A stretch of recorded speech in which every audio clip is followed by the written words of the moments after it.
Ladies and gentlemen, welcome to Shining with Joey. We have a wonderful man from Austria, I believe.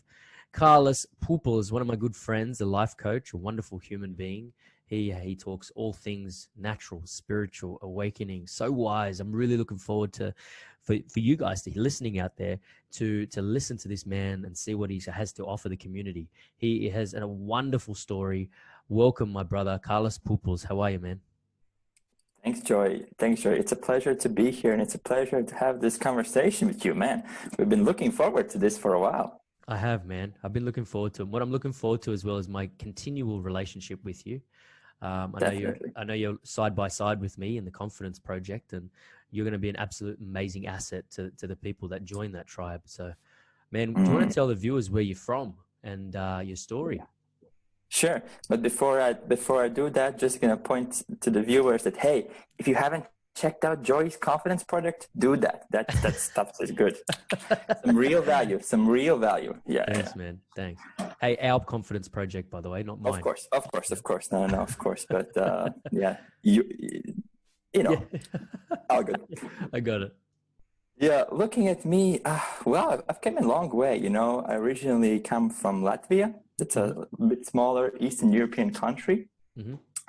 And yeah, growing up was, it was a challenge, you know, it was a challenge in the sense that my parents divorced when I was young. So already that left me with a whole lot of holes in me, like insecurity and so on.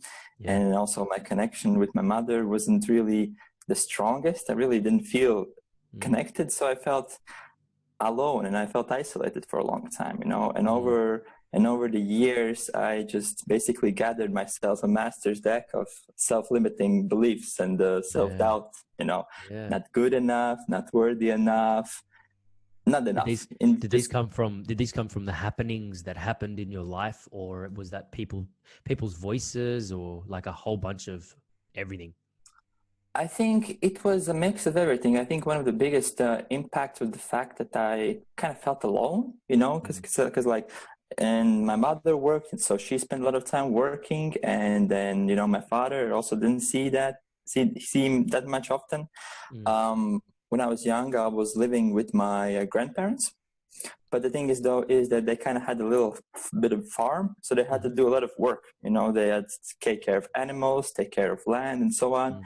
So again, even though I was living there, I was kind of just by myself. You know, I would wake up, everybody was already, you know, doing their business. I would wake up, be like, okay, you know, come down at 4 years old, make some food, then just, you know, go out and do some of my own stuff.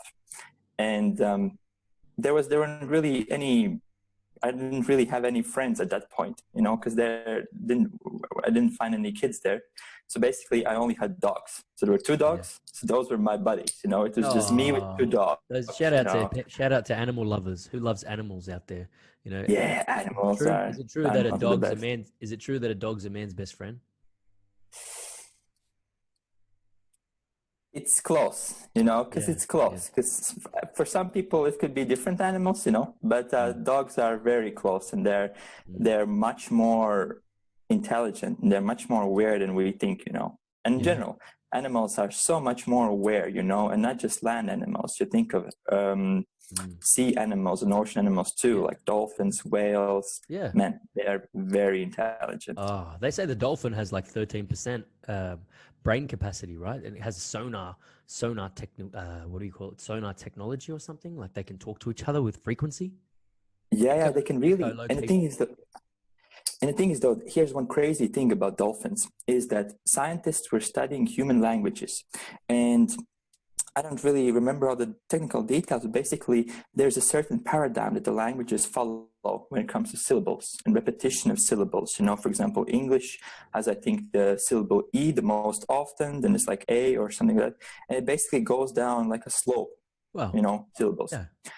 What scientists did, and it actually, crazy thing is that every human language follows this paradigm of like a gradual breakdown of repetition of symbols and the most common used symbols. And also, like, you know, when babies when babies come into this world, they blab a lot, so they don't have any paradigm, but over the time they just have this paradigm they developed from their parents. crazy thing is that scientists were studying dolphins, and they found out that also the dolphin sounds and the dolphin language also follows the same paradigm. Yeah, right.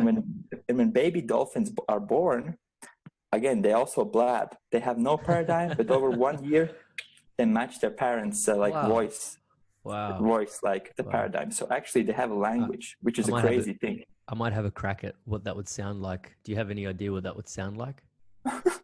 Please go for it. Sorry, I'm not going to do that. That sounded like a choke. That sounded like a choking animal. Sorry. Gotta have a bit of fun. Just pretend. You could just close your eyes and imagine the sea sounds. Yeah. Sorry, dolphins, for disrespecting you there. No, they're cool. They're the water bros. Yeah. So what basically the summary of that, man, is animals are intuitive. They feel us, right? They are very intuitive. Yeah. And here's a crazy thing. How I don't remember this episode, but my parents told me, is that I was super young. I think I was 3 years of old, or something like 3 years of age or something like that. Mm-hmm. And so at that time, my grandparents' house, they had one dog, which was their dog, like a smaller dog. And there was another big dog that kind of wasn't theirs. It came from neighbors, but it was quite abused. It was abused by kids. It was abused. And so the dog kind of was staying with my grandmother because she wasn't abusing him. She wasn't doing anything. She was just, giving him food occasionally. But he really had quite a tough life himself. He was abused, and he had some experienced very bad occasions with children.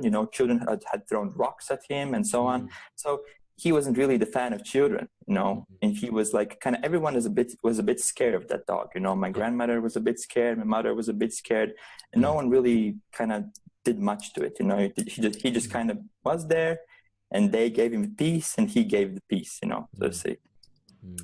It was one night, and I think, I'd seen the dog maybe a few times, but I'm too young that I don't remember this anymore. Yeah. And what happened is that I was alone, just again, usually on my own, walking somewhere.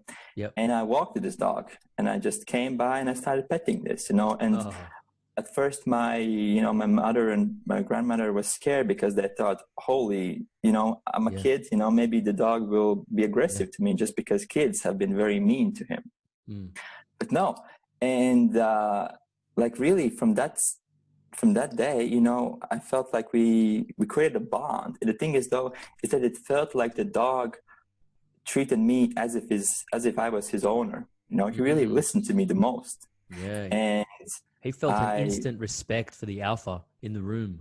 You possess like this alpha, like, I'm confident, I know what I'm doing. In a way. And probably it was also my just compassion as a young little bro. And it was really, I really had a very dear contact with the dog, and as I said, because I didn't really have many other play buddies, and my parents were doing stuff, my grandparents were doing stuff. So I just, spent my days with the dogs. Oh man. And so a lot of your, I guess, backbone or spiritual awakening would have come, I guess, and I could be wrong here, but from being with such a simple animal, allows you to strip back the complexity of the human nature and just skyrocket some amazing wisdom, which wisdom is simple, right? If you just pay attention to it. So what did you learn, or what advice can you give to people that, in respect to animals and spirituality and awakening, and what do you feel compelled to share with that question? In that sense, what I would say is that I believe when it comes to the spiritual things, but I don't really think it's spiritual, but I believe, there's ever-present energy, ever-powerful energy, ever there, and this is physics. Energy cannot be destroyed. Energy cannot be created. It can only be changed in its form. And I truly believe that there is just a immensely powerful energy all around us, and we humans, we oftentimes think, oh, we're the pinnacle of evolution. Look at us, what we have created. We've created these buildings and so on. Though, honestly, I think that from that energy standpoint, it has no differentiation between us and the tiniest ant, because we both are completely, we're so small comparing to this huge energy. Yeah. And another thing is that I believe that life is precious. Life is really precious, and no matter what kind of life, you know, you look at either human life, animal life, plant life, it's precious. It really is precious.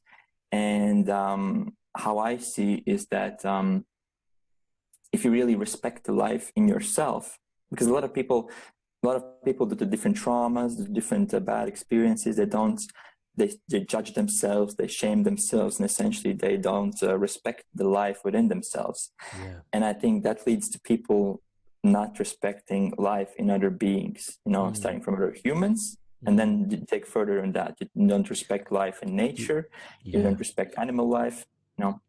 Yeah, here's an interesting question that I'm trying to answer in my own head. You know, like, do you think that there is an innate balance in the world of good and evil? You know, like there has to be evil for good to exist? Or do you think that people can actually just flip the switch, turn the light on, and we can all shine, all of us? Good question. And I have great answer to this question. So to start off, I personally believe that there is no good and evil in the universe. Yes, there is light and darkness, but that doesn't correlate to good and evil. You know, I believe that, you know, both of them are essential. And darkness, and I like darkness so much because we're born in darkness. You know, babies come, we're born in darkness. The universe is born in darkness. Darkness is like a comforting womb for us, you know. But people, you know, people have fear of darkness because they're afraid they're not alone. You know, they're afraid of the unknown. That is the primal fears that we have. We have the fear of unknown. So oftentimes people associate darkness with the known, and then they go to the fact that, you know, evil. It is evil. I believe that, and darkness is a natural part in life. You know, you look at day cycle. You have light, day, night, and darkness. You know. Yeah. So how I see is that I believe humans too much associate like good and bad to certain things because they paste really their own state of being onto things in life, you know. So I think that this question of, you know, good and evil, it's not really universal. It's more comes from the human conscious, you know, because you know, humans have this morality, you know. They look at things, okay, what is morally right, what is morally wrong, you know. They're really in this polarity state. And I personally believe that, so first of all, I believe that there are so many other creatures out there, you know, so many different light beings, spirit beings, and we just cannot perceive them. You know, we can only perceive as much as our organs allow us to do so. And I believe that there are many light beings that are helping us. And I believe that there are many beings of darkness that are also very helpful, and they help to sustain the balance of the world. Now, when we get to the point of more morality topics of, you know, the good forces and the evil forces, in a way, I believe that there always will be some part of evil, but I wouldn't even say this is the correct word that I'd like to use, but in the context, I'll use it. In the sense that it helps, first of all, it helps to give the contrast. You know, we can experience life through contrast, you know. For example, sadness is, you know, a lot of people don't like the sadness, but actually sadness, in my opinion, is one of the greatest emotions and greatest states because it allows you to see what happiness is. It allows you to understand what happiness is, you know. I definitely think on that note, man, that people should really take a step back when they do feel sad and just embrace it, because it does open the soul. It opens the heart. It prepares you for something greater and grander. Exactly. And I honestly believe that everything in life is there to be accepted. Everything in life is there to be allowed, you know, to give it space. But we have to be careful, right? We don't want to dwell in sadness too long because, you know, we don't. It can be toxic as well as any other emotion. The thing is, though, what I found, the interesting thing is that once we allow ourselves, you know, to kind of to give these emotions the space that we need, you know, because every emotion, whether it be sadness, anger, fear, and so on, I believe that And that same goes for the positive emotions too, you know, the love, joy, gratitude. It has to be given its space.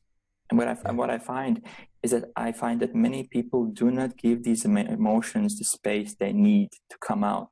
So they oppress them, and they oppress them, and they believe that, okay, if I'm gonna ignore that, you know, I've been there too. I've been so many times there too. Pent up, Yeah. real pent up. If I ignore them, if I suppress it, then it's not going to be there, you know. But essentially, it's always going to be there until you go back, until you accept the emotion, until you give the space. And by giving it the space, what I've found through my life is that by giving my sadness, my pains, the space that I needed, it allowed it to be resolved. It allowed the energy to come out.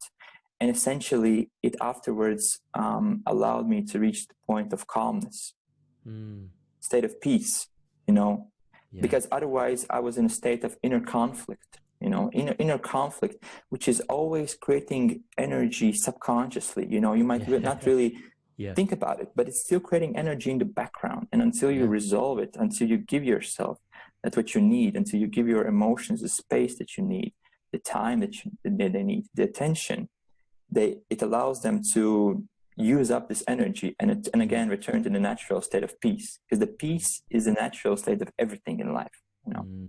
A divine and it all balance. comes down to peace, you know. I personally believe that everything essentially comes down to peace when we give it our attention, when we give it our acceptance and openness. It's such a wonderful philosophy, man. Such a beautiful way to look at life, like on a deep level. You know, not seeing energy, but just understanding and embracing it's there, and then looking at it in a way that says, well, you know, energy is everything. Everything.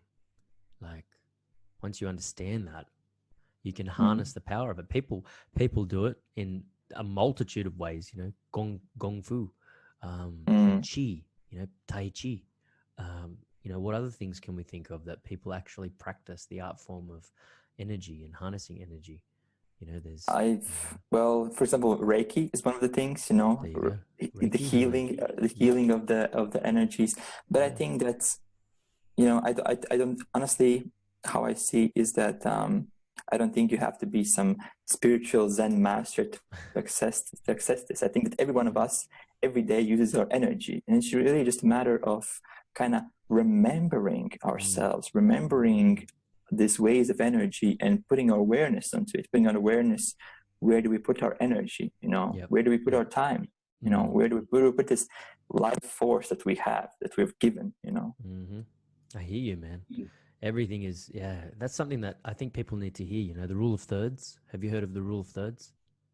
I'm sure I've heard it, but just rephrase it for me once more. So the refresher is, you know, a lot of the time we're spending our time and energy with 2/3 of people that really don't serve us, which is somewhat of a balance in life. But if you want to excel and start feeling the positive emotions a lot more, the rule of thirds states, and this came from an ancient proverb or someone really deep. My wife was telling me about it and I just went, wow. So the rule of thirds is, you know, 1/3 of the people that you know or know you hate you. Nice. A third of the people that you know or know you don't give a shit. And a third of the people, and a third of the people that know or know you love you.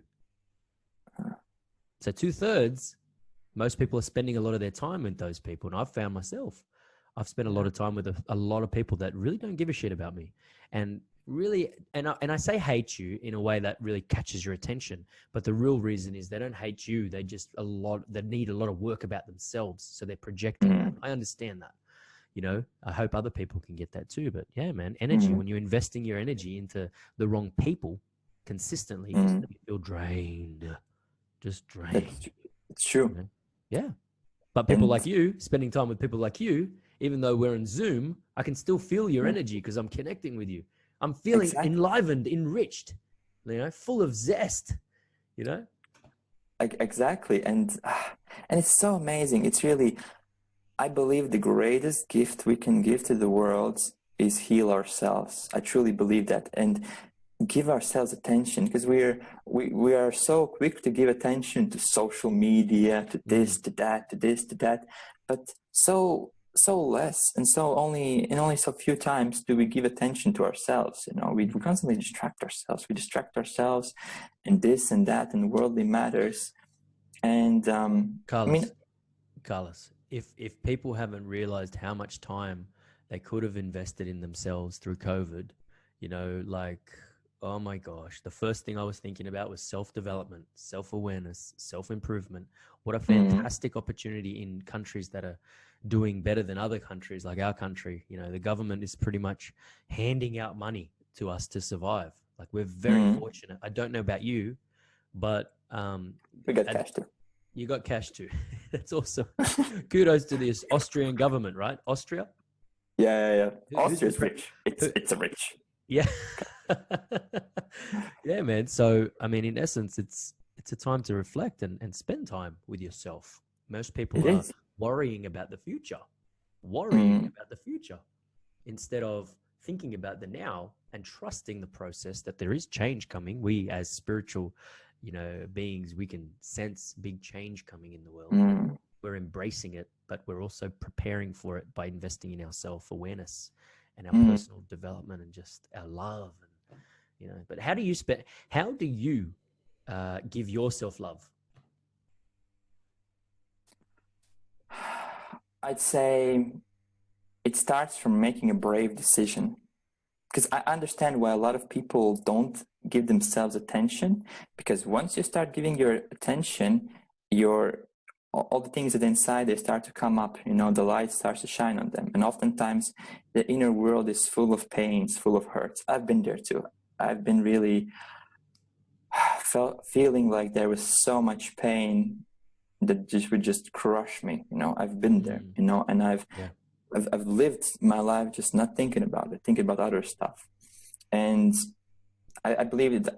That's what I've also seen. That some of the reasons why people are afraid, they don't really do these things, because all these painful things start to come up, and it makes them uncomfortable. You know, it brings about unpleasant feelings, you know, which need to be resolved.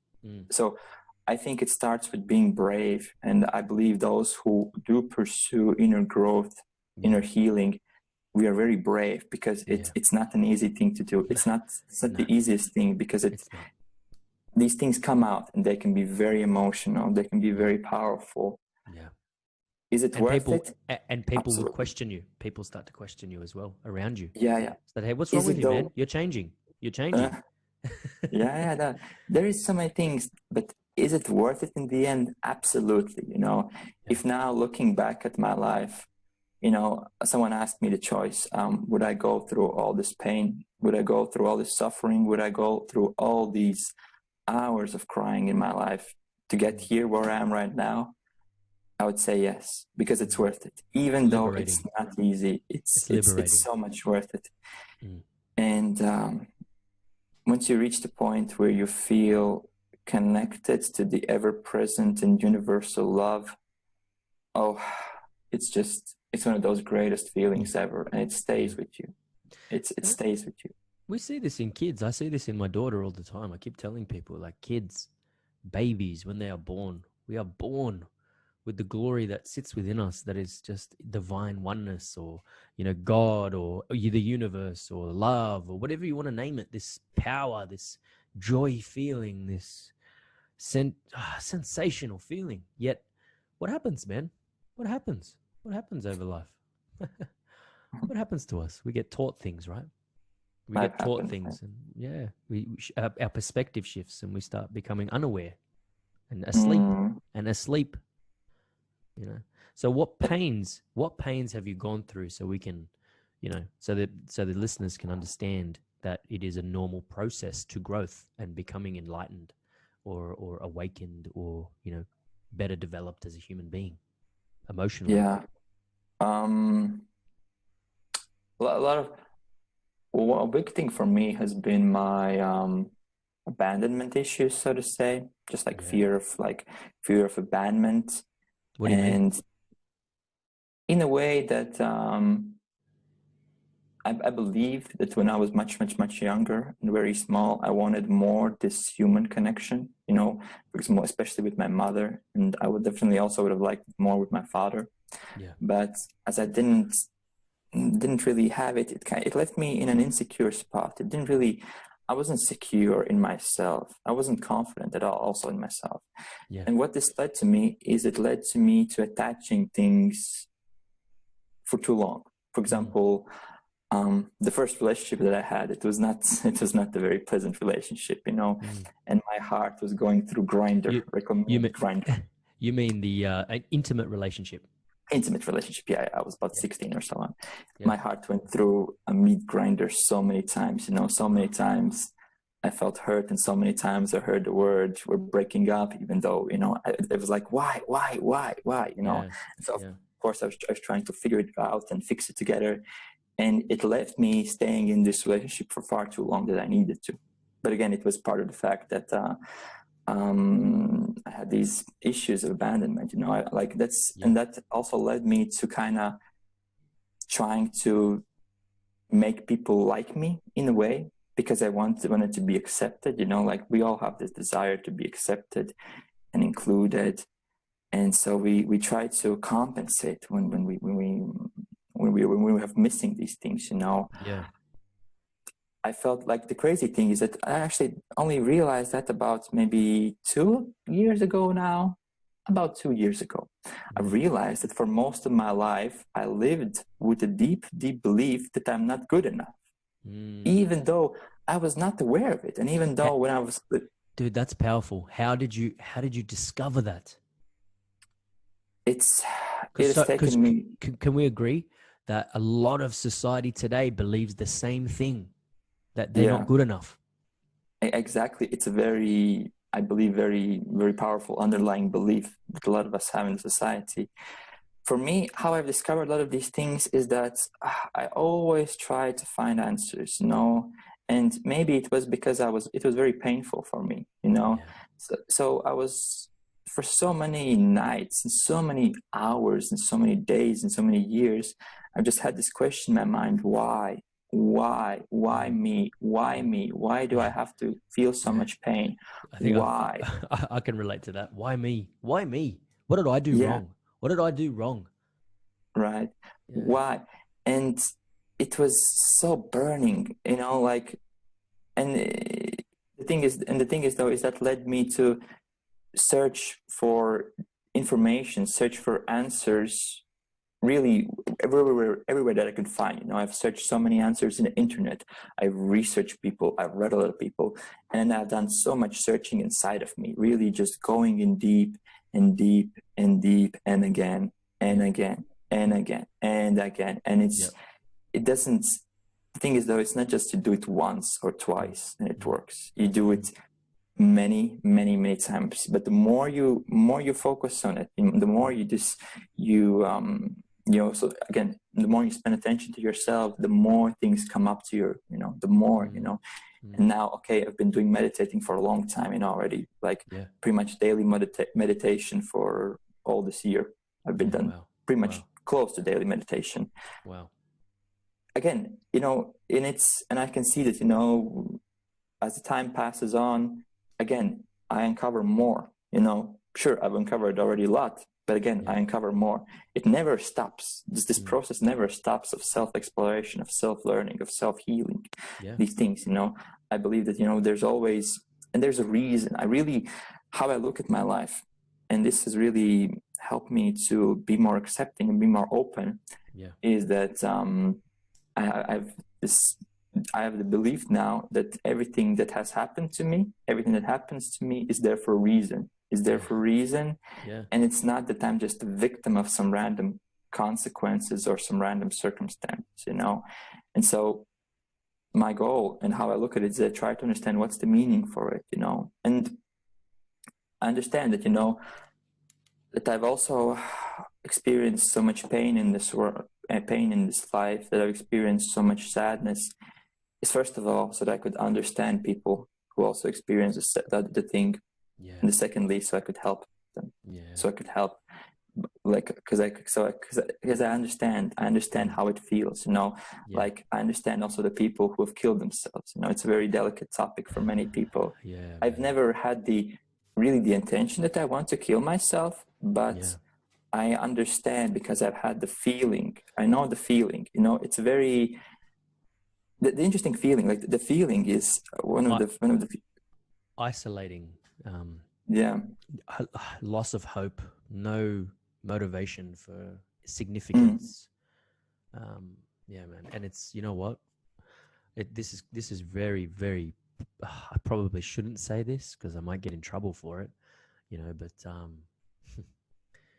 it's the courage that it takes to commit suicide is something on another level. Like to actually get to that point is one thing, but then to actually have that courage to take your life, like it's scary, man.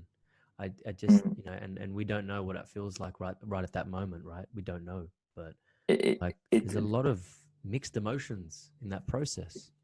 yeah.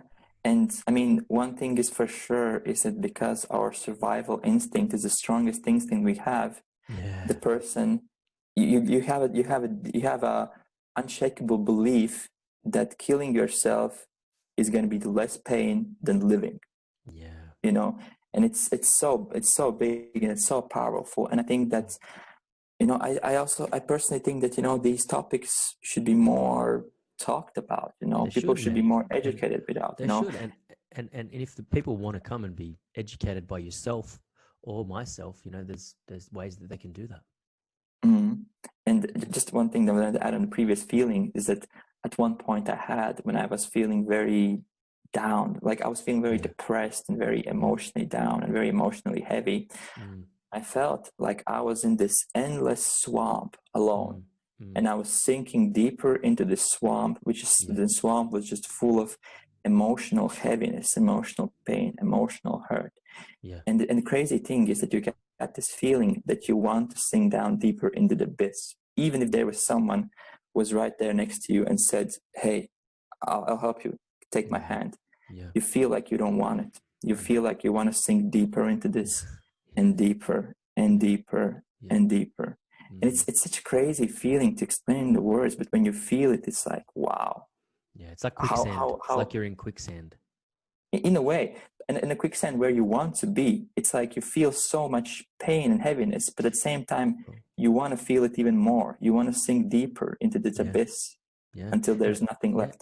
and I think a lot of people would understand this. Those of you who have felt that deepness, you'd feel that like it is a sense of, I guess, in a weird way, significance because people start to pay attention to you more when you're in that sense of abyss. They start to care for you more. People start to reach out to you sometimes. I don't know about everyone, but and Mm.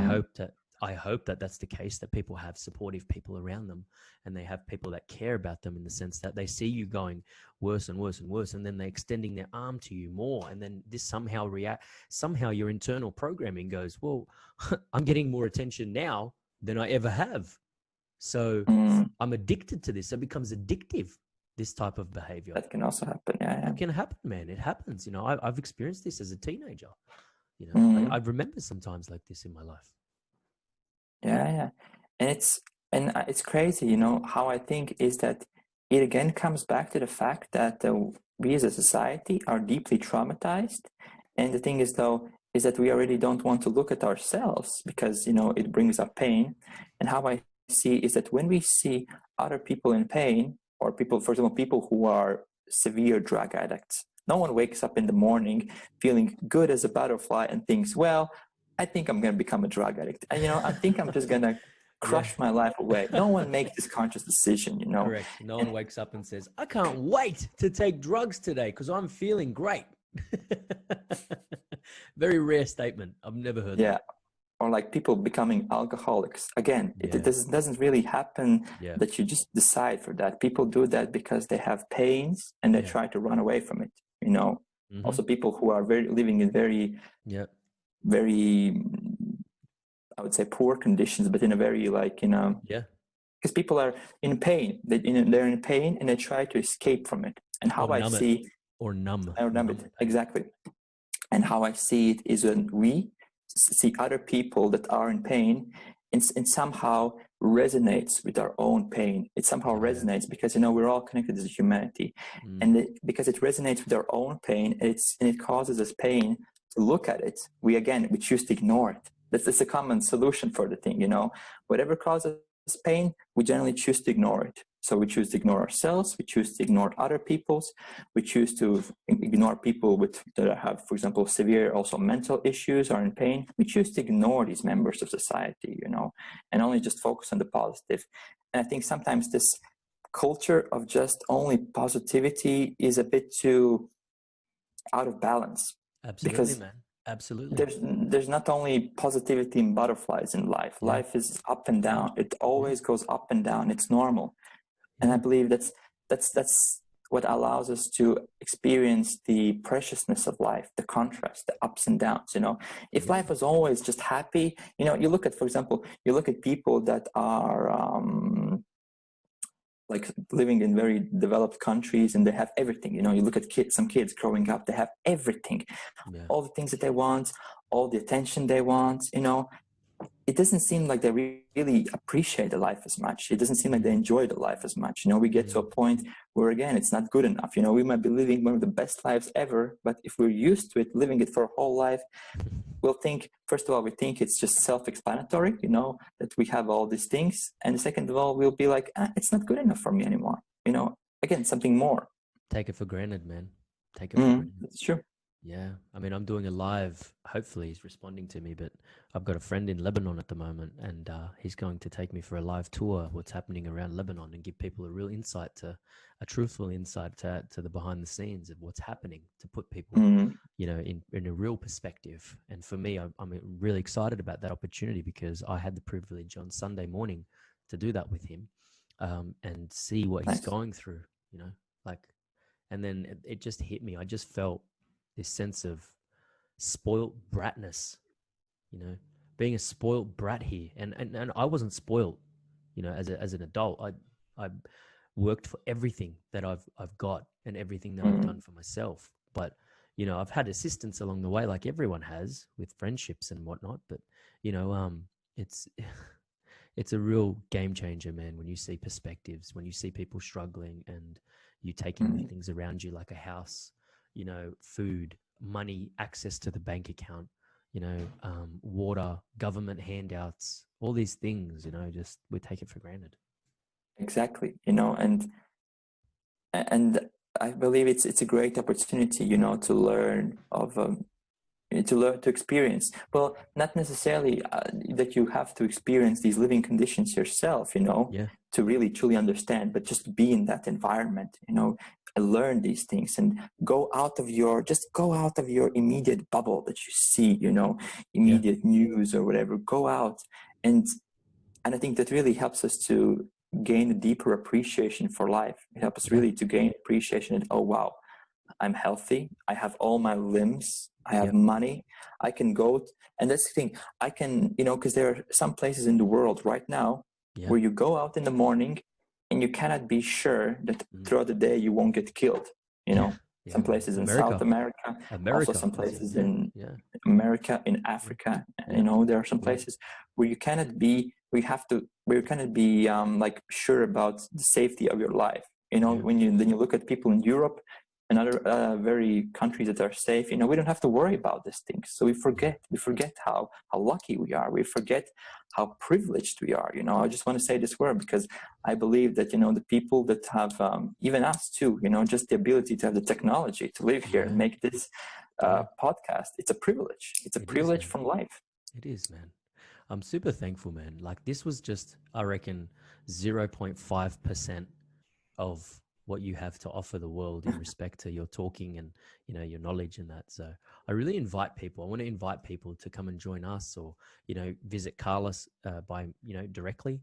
You know, they can come and join us through the Confidence Project, where both of us will be in there, where they can. Yeah, we'd love to see.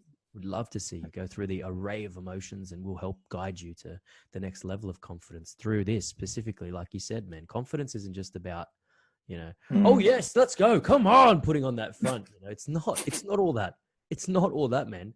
I just do that to lift people's energies up. I only do that to Uh, get them from zero to the next step. But the next step above that is like yeah, comprehensive. yeah. It's total. And I'm looking forward to you doing that inner child work, this week. Oh, it's Yeah. gonna be so amazing. Like really, if someone is hearing and they're looking for Yeah. getting some amazing opportunity, come this Thursday for the meditation. Come any Thursday, man, because Any Carlos will Thursday. be there. But Yeah. Carlos, where can people find you, man? Where can people find you the most? Um, in Facebook, like Facebook, you can find me through the Facebook profile. Yeah. I also have my own personal homepage, just my name, karlispupils.com. Hmm. And those, I'd say, the two most common ways they can connect with me. I also have LinkedIn, Karlis Pupils, and also Hmm. in Instagram. Hmm. So, yeah, So I'm open. I'll put all your details on the podcast episode, man, and I'll share that Yes, on the messaging on the text writing thanks, man. scenario. Yeah, So I just want to thank you, brother, for this is only video. This is probably podcast one of many in the future. we need But more. yeah, absolutely, man. We do need more. I know that. But I wanted to keep it nice, short, and sharp to give people a Yeah, taste of who you are and what we can offer as a team here. So, exactly. And let's yeah, not overload. Because if we go yeah, too much, it's just overload of mm, information. exactly, man. People are just confused with so much information out there. So we want to try and keep it as simple as possible for them. Mm, But my brother, I'm looking forward to seeing you every Thursday, this Thursday specifically, and yeah. some future podcasts where we can shine light. But please visit Cheers, Carlos man. Pupils. Is there anything you'd like to leave the audience with, my brother? I know I there's a lot you could leave them with, but let's try and keep it. Yeah, in a sense of what we've talked over this podcast, what I'd like to leave with is that be brave, dears. Really, be brave and venture into yourselves because it's absolutely worth it. It's absolutely worth it to heal yourself, to love yourself, to accept yourself, and to forgive yourself for every single thing that has happened. It's worth it in the end, 100%. Be brave. Wow, you're a legend, man. Carlos Pupils. Thank you, brother. Thank you very much for Cheers, coming Jerry. today. I'm looking forward to seeing you on Thursday. You're an absolute legend. Yeah, man. Thanks, Peace guys. and This love. is episode. I'm not too sure. I'll put that in the comments. With Shining with Joey. Episode 420. 404,000. Yeah, this is Shining with Joey. I hope you enjoyed that. We invite you to come to the Confidence Project or check out Carlos Direct with the links below. And please be brave. Thank you for listening. Look forward to listening to the next podcast of Shining with Joey. Thank you all.